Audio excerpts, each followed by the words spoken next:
بسم اللہ الرحمن الرحیم۔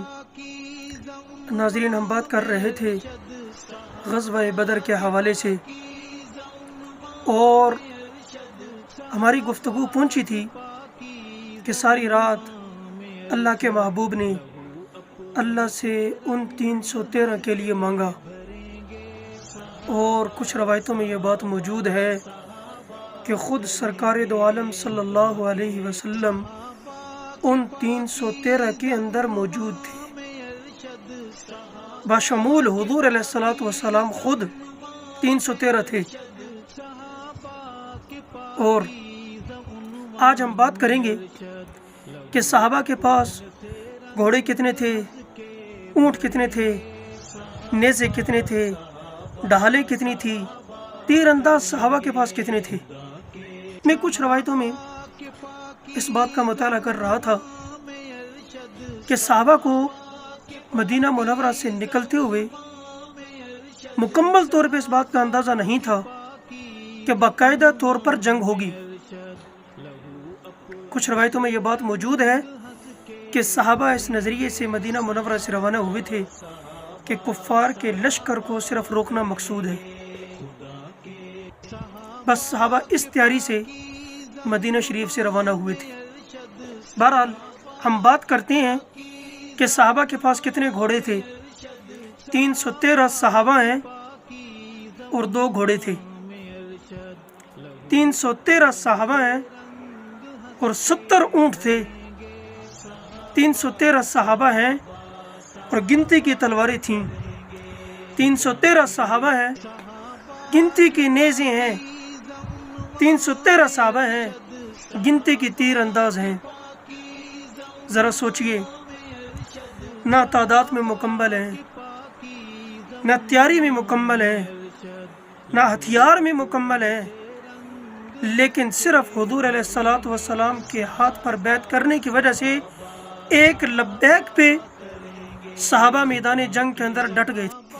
اور روایتوں کے اندر یہ بات موجود ہے کہ ایک اونٹ پہ 3 صحابہ باری باری سفر فرماتے تھے، اور خود امام الانبیاء سرکار دو عالم صلی اللہ علیہ وسلم اپنی باری پہ سفر فرماتے تھے اونٹ پہ۔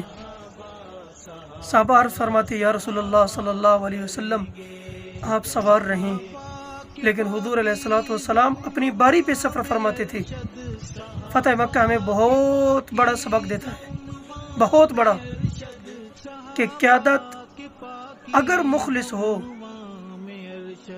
قیادت اگر ایسی ہو جو حضور علیہ الصلوۃ والسلام کی سنتوں کو زندہ کرنے والی ہو، تو کبھی بھی ہم ناکام نہیں ہو سکتے۔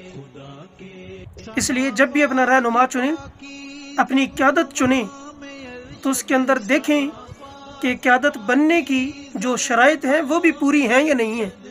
اور دوسری طرف دیکھا جائے تو تعداد بھی کفار کی 1000 ہے۔ بظاہر دیکھنے میں 313 کا اور 1000 کا کیا مقابلہ ہے۔ گھوڑے بھی ان کے پاس تقریباً 1000 موجود ہیں، بڑی تعداد میں اونٹ بھی موجود ہیں، نیزے، زریں، تلواریں اور تیر بھی موجود ہیں ان کے پاس۔ تعداد بھی زیادہ ہے اور جنگ کی مکمل تیاری بھی ہے۔ جوش جنگ کا وہ بہت ابھرا ہوا تھا، لیکن صحابہ بھی صرف حضور علیہ الصلوۃ والسلام کی اس لبیک پہ حاضر ہوئے تھے۔ وہ بھی نا امید نہیں تھے اللہ سے۔ کیوں؟ کہ بلانے والے سرکار تھے، بلانے والے خود سرکار دو عالم صلی اللہ علیہ وسلم تھے۔ ان صحابہ کو اس وقت صرف سرکار دو عالم صلی اللہ علیہ وسلم اور اللہ رب العزت کا سہارا تھا، اور صحابہ کو یہ امید تھی کہ ہم حق پر ہیں، انشاءاللہ ہماری فتح ہوگی۔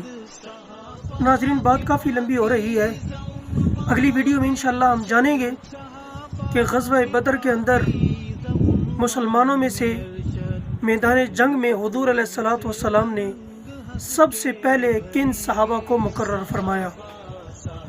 اور کفار مکہ کی طرف سے سب سے پہلے کون سے کفار میدان جنگ کے اندر اترے۔ اسی کے ساتھ اپنے میزبان کو اجازت دیجیے۔ والسلام ورحمۃ اللہ وبرکاتہ۔